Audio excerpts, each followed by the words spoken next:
నమస్కారం, welcome to I dream. నేను మీ విజిత. శ్రీ రామభద్ర క్షేత్రం నుంచి పండరి సంతోష్ కుమార్ శర్మ గారు మనతో పాటు ఉన్నారు. ఇప్పుడు వారితో మాట్లాడి అసలు వారాహి అమ్మవారి నవరాత్రుల విశిష్టత గురించి, అమ్మవారి ప్రత్యేకత గురించి అడిగి తెలుసుకుందాం. నమస్కారం గురుగారు. గురుగారు, మనకు నవరాత్రులు 4 రకాల నవరాత్రులు ఉన్నాయని చెప్పి మనం వింటూ ఉంటాం. కానీ మనకి ఎక్కువగా అందరికీ తెలిసింది మాత్రం దసరా ముందు వచ్చే నవరాత్రుల గురించి మాత్రమే ఎక్కువగా ప్రాచుర్యంలో ఉంది. అయితే ఈ ఆషాఢ మాసంలో వచ్చే ఈ నవరాత్రులు వారాహి అమ్మవారి నవరాత్రులు అని అంటారు. ఎక్కువగా మనకు వారాహి అమ్మవారి నవరాత్రులు పూజా విధానం ఇదంతా అసలు నిజంగా అమ్మవారిని పూజించాలి ఎవరికి సరిగ్గా అవగాహన లేదు. నిజంగా ఈ నవరాత్రుల విశిష్టత, అమ్మవారి ప్రత్యేకత, ఆ నవరాత్రులు అమ్మవారిని ఏ రకంగా పూజించాలి దాని గురించి తెలియజేయండి. ఆపదామపహర్తారం దాతారం సర్వసంపదాం లోకాభిరామం శ్రీరామం భూయో భూయో నమామ్యహం. మంగళం క్రోడవదనే మంగళం వరరూపిణీ మంగళం కోలముఖీ దేవి మంగళం వరదాయిని మంగళం దుష్టనాశిన్యై మంగళం ఇష్టదాయిని మంగళం తేస్తు వార్తాలి మంగళం శత్రునాశిని. వారాహి నవరాత్రులు మనకు సంవత్సర కాలంలో 4 నవరాత్రులు ప్రధానమైనటువంటి. చైత్రమాసంలో వచ్చేటువంటి నవరాత్రుల్ని మనము శ్రీరామ నవరాత్రులు అని అంటారు, నవరాత్రులు అని అంటాం. శ్రీరామ నవరాత్రులు అని అందరికీ తెలిసినటువంటిదే. కానీ శ్రీ విద్యా సంప్రదాయంలో లలితా నవరాత్రులు అవి. నవరాత్రులు అనేటువంటి పదం కంటే నవరాత్రులు అనేటువంటి పదం కూడా సరైనటువంటిది. నవరాత్రులు తర్వాత చైత్రం తర్వాత వచ్చేటువంటి నవరాత్రులు ఆషాఢం, గుప్త నవరాత్రులు. ఆషాఢంలో మాఘమాసంలో వచ్చేటువంటి నవరాత్రులు, ఈ ఆషాఢ మాసంలో వచ్చేటువంటి నవరాత్రులు వారాహి నవరాత్రులు. తర్వాత మాఘమాసంలో వచ్చేటువంటి నవరాత్రులు శ్యామలా నవరాత్రులు. మీరు దేవీ నవరాత్రులు అందరికీ తెలిసినటువంటిదే. అదే విజయదశమి శరన్నవరాత్రులు అంటారు. శరదిందు సమాకారే పరబ్రహ్మస్వరూపిణి వాసరాపీఠ నిలయే సరస్వతి నమోస్తుతే అని అమ్మవారిని మహాకాళి, మహాలక్ష్మి, మహాసరస్వతి స్వరూపకంగా ఆరాధించుకుంటూ ఉంటాం. శరన్నవరాత్రులు అంటారు. ఈ రెండింటిని మాత్రమే గుప్త నవరాత్రులు అని అంటాం. ఎప్పుడు ఆషాఢ మాసంలో వచ్చేటువంటి నవరాత్రులు, మాఘమాసంలో వచ్చేటువంటి నవరాత్రులు.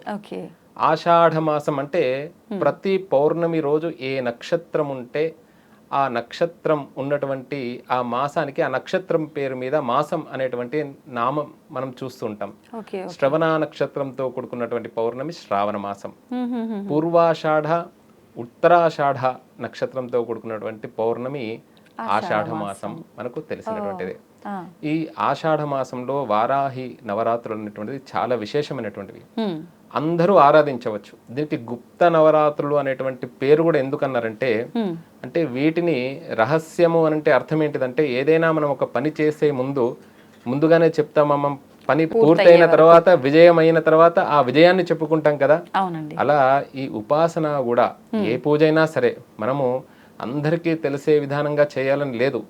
ఈ నవరాత్రుల్ని కూడా అమ్మవారిని అందరూ కూడా, ప్రతి ఒక్కరూ కూడా, మానవ జన్మ లభించినటువంటి వారు, స్త్రీలు, పురుషులు, అన్ని వర్ణాల వారు కూడా ఈ వారాహి నవరాత్రులు చేయడం ధర్మం. నిజంగా చాలా సంతోషించదగ్గ విషయం గురుగారు. చాలా మందికి డౌట్ ఉంటుంది, ఎవరు చేయొచ్చు ఎవరు చేయకూడదు, ప్రత్యేకించి గుప్త నవరాత్రులు అంటున్నారు కదా, ఎవరైనా అంటే తాంత్రిక రూపంలో పూజించే వాళ్ళే ఇలాంటివి చేయొచ్చా, ఇలాంటి సందేహాలు చాలా మందిలో ఉన్నాయి గురుగారు. అంటే తాంత్రికము అంటే తంతు క్రియ, ఇచ్ఛాశక్తి లలిత అమ్మవారు, తర్వాత క్రియాశక్తి అనేటువంటిది వారాహి అమ్మవారు. ఇచ్ఛా జ్ఞాన క్రియాశక్తులు. వారాహి అమ్మవారు కూడా సప్తమాతృకలలో ఒకరు. బ్రాహ్మీ మాహేశ్వరి చైవ మా బ్రాహ్మీ మాహేశ్వరి చైవ కౌమారీ వైష్ణవీ తథా వారాహి చైవ చేంద్రాని చాముండా సప్తమాతృక. బ్రహ్మదేవుడి నుండి బ్రాహ్మి, కుమారస్వామి నుండి కౌమారి శక్తి, అంటే ఒక్కొక్క దేవత నుండి, విష్ణువు నుండి వైష్ణవి అనేటువంటి శక్తి, వరాహస్వామి నుండి వారాహి అనేటువంటి శక్తి అనేటువంటిది ఆవిర్భవించింది. Okay okay. కాబట్టి ఆ దశావతారాల యొక్క ప్రతిరూపమే దశ మహావిద్యలు. నారసింహస్వామి వారి దగ్గర నుండి నారసింహి ప్రత్యంగిర అంటున్నారు కదా, ప్రత్యంగిర. దశ మహావిద్యలు అంటే ఏమి భయపడిన అవసరం లేదండి, అందరూ చేసుకోవచ్చు, అందరూ కూడా ఆరాధించవచ్చు. అంటే తెలియక కలి యొక్క ప్రభావం ద్వారా ఏంటిదంటే అన్ని మనం తెలుసుకోలేకపోతున్నాం. కొత్త దేవతలు వస్తున్నారు అంటున్నారు, కానీ ఇవన్నీ కూడా మనకు ప్రమాణంగా చెప్పారు. శాస్త్రం అంటేనే శాసించేటువంటిది. వీటన్నిటికీ కూడా దేవీ భాగవతంలో మనకు ప్రమాణం ఉంది, పురాణాలలో, ఇతిహాసంలో వేద ప్రమాణం ఇవన్నీ కూడా. వారాహి అమ్మవారి గురించి కూడా శాస్త్రంలో ఏ శాస్త్రంలో చెప్పబడింది? మనకు దేవీ భాగవతంలో ఉంది, బ్రహ్మాండ పురాణంలో, లలితా సహస్రనామాల్లో. Okay okay. అమ్మవారు ఏ విధంగా వచ్చింది? అమ్మవారు దుష్ట శక్తుల్ని సంహరించడానికే కదా ఉద్భవించింది. లలితా సహస్రనామాల్లో మొదటి నామం ఏంటిదండి? శ్రీమాత, శ్రీ మహారాజ్ఞి. ఇంతకుముందు సప్తమాతృకలు అని అన్నాం మనము. మాత అంటే ఏంటిది? తల్లి, మనల్ని రక్షించడానికి వచ్చినటువంటిది. కుపుత్రో జాయేత క్వచిదపి కుమాత న భవతి. చెడ్డ పుత్రుడు ఉండొచ్చు కానీ చెడ్డ తల్లి ప్రపంచంలో ఎక్కడ కూడా లేదు. ఆ విధానంగా అమ్మవారు కూడా మనల్ని రక్షించడానికి, మనం ఇలా ఈ విధానంగా భూమి మీద అన్నం తీసుకుంటున్నాము అంటే, తింటున్నామంటే, బట్ట కడుతున్నామంటే, బొట్టు పెట్టుకుంటున్నామంటే అన్ని కూడా భూమి నుండి వచ్చినటువంటిది కదా, భూస్వరూపం. అందుకనే లలితా సహస్రనామాల్లో శ్రీమాత, మాత అనేటువంటి శబ్దంతో ప్రారంభమైంది. శ్రీ మహారాజ్ఞి శ్రీమత్ సింహాసనేశ్వరి చిదగ్నికుండ సంభూత దేవకార్య సముద్యత. దేవకార్యాలు సమకూర్చడానికి, అంటే దేవకార్యాలు అంటే ఏంటిదంటే మనలో ఉండేటువంటి కామ, క్రోధ, లోభ, మోహ, మద, మాత్సర్యాలు అనేటువంటి ఆసురీ శక్తులు, వీటిని తొలగించి దేవతా కార్యాలు, మంచి మనస్సును, మంచి వాక్కును, మంచి జీవనాన్ని ప్రసాదించడానికి ఉద్భవించింది. అమ్మవారిని ఆరాధించడం ద్వారా ఈ లలితా సహస్రనామాల్లో కూడా ఈ వారాహి అమ్మవారి గురించి ఉంది. మనం చెప్పుకున్నాం, లలితా అమ్మవారికి శ్యామలాదేవి, వారాహిదేవి. శ్యామలాదేవి ఏంటిదంటే జ్ఞానశక్తి, వారాహిదేవి క్రియాశక్తి అనుకున్నాం కదా.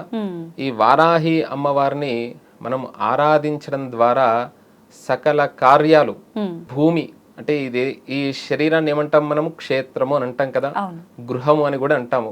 కాబట్టి మానవుడికి కావాల్సింది ఏంటిది? భోగం కావనన్నా, మోక్షం కావనన్నా కూడా మనకు ఇక్కడ ఈ భూమి మీద అన్ని కూడా అనుభవించాలి కదా.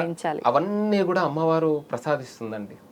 ఈ గుప్త నవరాత్రుల్లో వారాహి దేవుని ఈ గేయ చక్ర రథారూఢ దండనాథ సమన్విత ఈ విధంగా కిరిచక్ర రథారూఢ అని అమ్మవారికి నామాలు ఉన్నాయి. విశేషమైనటువంటి నామాలను చెప్పారన్నట్టు.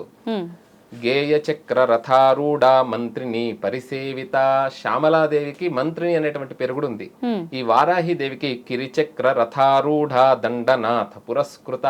గేయ చక్ర అంటే నాద చక్రమని, విద్యారూపమని, సంగీత సాహిత్యాలకు, కళలకు, వీటన్నిటికీ కూడా విద్య కావాలి అన్న అందరికీ కావాల్సినటువంటిది విద్యనే కదండి. విద్యా దదాతి వినయం. అలాంటి వినయవంతమైనటువంటి విద్య కావాలన్న పిల్లలకి తప్పకుండా అమ్మవారిని ఆరాధించాలి. అలా ఈ వారాహి అమ్మవారిని కూడా కిరి అంటే వరాహం అని అర్థం అన్నట్టు. ఈ వరాహాల చేత లాగబడుతుంది కాబట్టి అమ్మవారికి వారాహి చక్రాలు అని అర్థం అన్నట్టు. ఈ మధ్య కాలంలో కూడా మనం చూస్తున్నాం. అలా రాజకీయ పరంగా, తర్వాత ఉద్యోగ పరంగా, వ్యాపార పరంగా, భూపరంగా సకలము కూడా ఈ భూమి మీద మనము భోగాలను అనుభవించాలి అంటే తప్పకుండా ఎటువంటి కష్టాలున్నా కూడా అమ్మవారిని 9 రోజులు వారాహ్యై నమః లేకపోతే పలకొస్తే కిరిచక్ర రథారూఢ దండనాథ పురస్కృత అనేటువంటి నామాన్ని చేసుకోవడం.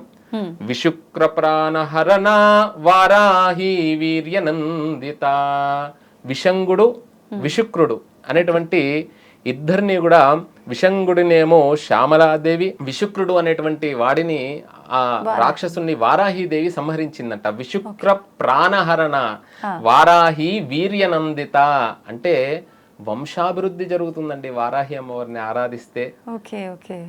కావాల్సింది మానవుడికి అదే కదండి. ఆ చంద్రార్కం, సూర్యుడు చంద్రుడు ఉన్నంత కాలం నేను ఇలా జీవించాను, అదే విధానంగా ధర్మ మార్గంలో నా యొక్క సంతానము, వంశ పరంపర అనేటువంటిది సాగాలని కోరుకుంటుంటారు కదా. అలా ప్రత్యక్షంగా మనకు ఈ లలితా సహస్రనామంలో 79వ నామంలో ఉంది కదా. అలా చాలా విశేషంగా చెప్పారు. ఓకే గురుగారు, మీరు చెప్పారు, నిజంగా చెప్పింది విన్న తర్వాత ఖచ్చితంగా అమ్మవారిని ఆరాధించాలని అనిపిస్తోంది. ఏ రకంగా ఆరాధించాలి ఈ నవరాత్రుల్లో అమ్మవారిని? అవకాశం ఉంటే దేవాలయానికి వెళ్ళడం. మనం తెలుగు రాష్ట్రాల్లోనే కాదు, భారతదేశంలోనే కాదు, ప్రపంచ వ్యాప్తంగా కూడా వారాహి దేవిని ఆరాధిస్తుంటారు.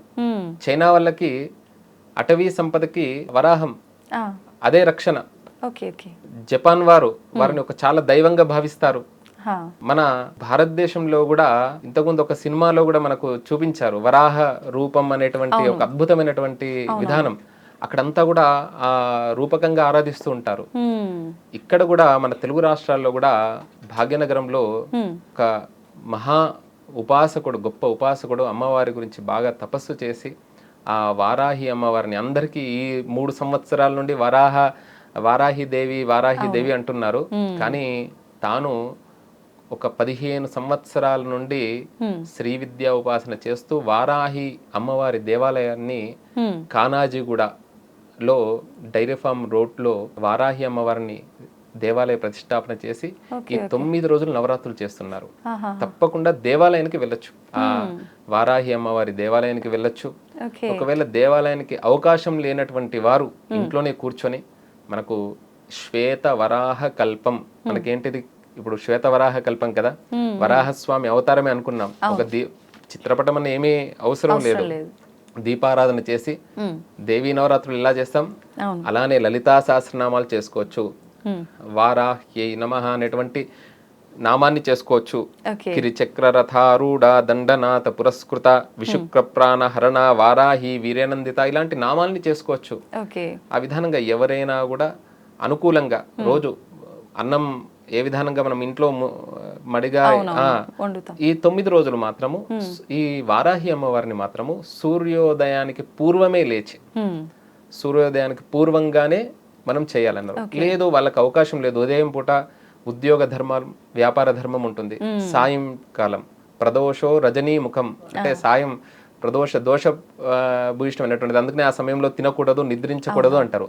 ఆ సమయంలో ఆ 9 రోజులనే కాదు సంవత్సర కాలం పాటు ఎవరైతే దీపారాధన చేసి సూక్ష్మంగా స్వచ్ఛమైనటువంటి అంటే ఇప్పుడు కెమికల్స్ తోనో లేకపోతే బొగ్గుతోనో చేసినటువంటి కాకుండా ఆవు పిడికలు కానివ్వండి, వాటితోని ధూపము దీపము నైవేద్యము ప్రధానంగా గంధం అండి, కెమికల్ తో కూడుకున్నటువంటిది కాదు, అమ్మవారికి ఇష్టమైనటువంటిది గంధం. షోడశోపచార పూజ చేయవచ్చు, పంచోపచార పూజ కూడా చేసి అమ్మవారిని ధ్యానించచ్చండి. ఓకే. గురుగారు, చాలా మంది పూజలు ఇలాంటివి అనగానే కలశం పెట్టాలా అని చెప్పి అడుగుతూ ఉంటారు. ఇప్పుడు అమ్మవారి పూజలో కలశం పెట్టాల్సిన అవసరం ఉంటుందంటారా? ఏమీ అవసరం లేదండి. హాయిగా ప్రశాంతంగా కూర్చొని ఆ అమ్మవారిని మనస్సును మనసా వాచ కర్మన ఏ పనైనా కూడా అలా చేయాలి అని అంటారు కదా. అవునవును. మనస్యేకం వచస్యేకం కర్మణ్యేకం మహాత్మన, మహనీయులు వెళ్ళినటువంటి మార్గంలోనే వెళ్ళాలి, కొత్తగా మనం ప్రయోగాలు చేయకూడదు. పూర్వం ఏంటిది నువ్వుల నూనెతో దీపారాధన ముట్టిస్తుండే, తిలకం అంటే తిలలాగా ఉండేటువంటి తిలకం అలా పెట్టుకుంటారు కదా మామూలుగా. కాబట్టి అలా తిలలతో వచ్చినటువంటి తిల తైలం, మిగతా నవధాన్యాల్లో కూడా వేటిలో మీకు తైలం ఉండదు, కేవలం తిలల్లో మాత్రమే ఉంటుంది. దాని ద్వారా శని కర్మఫలప్రదాయకుడు అన్నట్టు. అలాంటి నవగ్రహ దోషాలు కూడా ఈ వారాహి అమ్మవారి నవరాత్రుల్లో స్వచ్ఛమైన ఆవు నెయ్యి దొరుకుతుంది, ఆవు నెయ్యి లేకపోతే నువ్వుల నూనెతో దీపారాధన చేసి ఎవరైతే ఈ వారాహి నవరాత్రుల్ని చేస్తారో వారికి జయం జరుగుతుంది. అందరూ పిల్లలు పెద్దలు అన్ని వర్ణాల వారు, స్త్రీ పురుష భేదం లేదండి, అందరూ చేయవచ్చు. గురుగారు, మన భాగ్యనగరంలోనే అమ్మవారి ఆలయం ఉందని చెప్పి విన్నాము. ఇంకా ఎక్కడెక్కడ అమ్మవారి ఆలయాలు ఉన్నాయి గురుగారు? మనకు తమిళనాడులో ఉన్నాయండి, రాజస్థాన్, గుజరాత్, బరాహి అని కూడా అక్కడ పిలుస్తూ ఉంటారు, గుజరాత్ లో అక్కడ పిలుస్తూ ఉంటారు అన్నట్టు. అలా గుజరాత్ లో అక్కడ ప్రధానంగా ఉన్నాయి. ప్రధానంగా మనకు తమిళనాడులో బాగా గుప్తపరమైనటువంటిది కదండి అమ్మవారు, దశమహావిద్యలు కదా, అలా అనేక చోట్ల కూడా మనం తెలుగు రాష్ట్రాల్లో మాత్రం తక్కువ అన్నట్టు. వరాహ స్వామి వారిని దర్శించిన తర్వాతనే వెంకటేశ్వర స్వామి దర్శనం వెళ్తాం.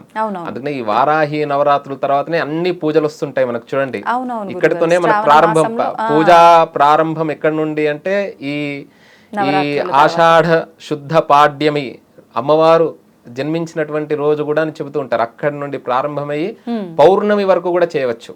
ఇందులో చాలా పర్వం, చాలా విశేషమైనటువంటి పర్వం అది. అందుకనే తొలి చినుకు అని అంటారు కదా, అది నవమి కాగానే దశమి రోజు పడుతుంది. అలా ఏకాదశి రోజు పంటలు వేయడానికి ఇదంతా కూడా ఇది భూమిని, రైతులు కూడా భూమిని సేద్యం చేస్తున్నారంటే అమ్మవారి చేతిలో నాగలి హలము ఇవి అంటారు కదా, ఇవన్నీ కూడా ధాన్యానికి అన్నానికి ప్రతీక అమ్మవారు. కిరి అంటే కూడా అన్నం అని మనకు కిరణం అని అర్థం కదా, ఇలా రథం అని అనేక అర్థాలు ఉన్నాయి అన్నట్టు. ఇవన్నీ కూడా చాలా గొప్ప అర్థాలు ఉన్నాయి. ఆ విధానంగా అమ్మవారిని ఆరాధించి మనమంతా కూడా భారతీయులంతా కూడా భారతస్య ప్రతిష్ఠేద్వే సంస్కృతం సంస్కృతి స్థత, ప్రకాశవంతమైనటువంటి ఈ సంస్కృతి యందు ఈ సంస్కృతి ఏ విధమైనటువంటి జీవన విధానం చెప్పిందో అలాంటి జీవన విధానంలో వెళ్తూ గమనం ఒకటే కాదు, లక్ష్యాన్ని చేరుకోవడానికి ఒక గొప్పనైనటువంటిది. ఇప్పుడు వరాహం ఎక్కడ ఉంటుందంటే బురదలో ఉంటుంది కదా. తిండి నిద్రలే కాదు, వీటిని జాడ్యాపహాన్ని తొలగిస్తుందంట వారాహి అమ్మవారిని ఆరాధించడం ద్వారా. నిశేష జాడ్యాపహం అని అంటారంట. గురుగారు దీక్ష అని కూడా అంటున్నారు కదా, దీక్ష అంటే ఏంటి? నిజంగా దీక్ష తీసుకున్న వాళ్ళు ఎలాంటి నియమాలు పాటించాల్సి ఉంటుంది? దీక్ష తీసుకున్న వాళ్ళు అంటే దేవి ఉపాసనలో ఉన్నటువంటి వారు, అమ్మవారి యొక్క మంత్ర ఉపదేశం తీసుకున్నటువంటి వారు ఎవరైతే ఉన్నారో వారు మాత్రము కొంచెం కఠినమైనటువంటి నియమాలు ఉంటాయి. అంటే ఒకే పూట భోజనము, తర్వాత భూశయనము, ఇవన్నీ ఉంటాయి అన్నట్టు. దీక్ష అంటే ఇంకొక రకంగా కూడా ఉండొచ్చు.